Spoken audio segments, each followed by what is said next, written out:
yöntem 4000 yıl öncesine dayanıyor. Teknoloji ilerledi de sen yerinde sayıyor gibisin Orhan.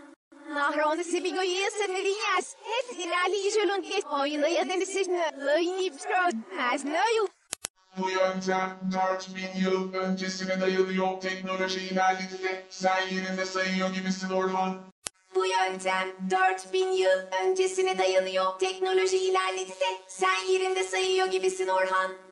Bu yöntem 4000 yıl öncesine dayanıyor. Teknoloji ilerledi de sen yerinde sayıyor gibisin Orhan. Bu yöntem 4000 yıl öncesine dayanıyor. Teknoloji ilerledi de sen yerinde sayıyor gibisin Orhan. Bu yöntem 4000 yıl öncesine dayanıyor. Teknoloji ilerledi de sen yerinde sayıyor gibisin Orhan. Bu yöntem 4000 yıl öncesine dayanıyor. Teknoloji ilerledi de sen yerinde sayıyor gibisin Orhan. Bu yöntem 4000 yıl öncesine dayanıyor. Teknoloji ilerledi de sen yerinde sayıyor gibisin Orhan. Bu yöntem 4000 yıl öncesine dayanıyor. Teknoloji ilerledi de sen yerinde sayıyor gibisin Orhan.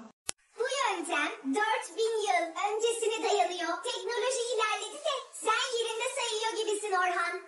Bu yöntem 4000 yıl öncesine dayanıyor. Teknoloji ilerledi de sen yerinde sayıyor gibisin Orhan.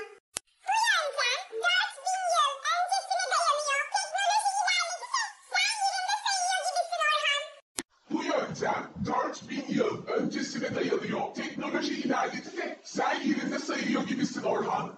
Bu yöntem 4000 yıl öncesine dayanıyor. Teknoloji ilerledi de sen yerinde sayıyor gibisin Orhan.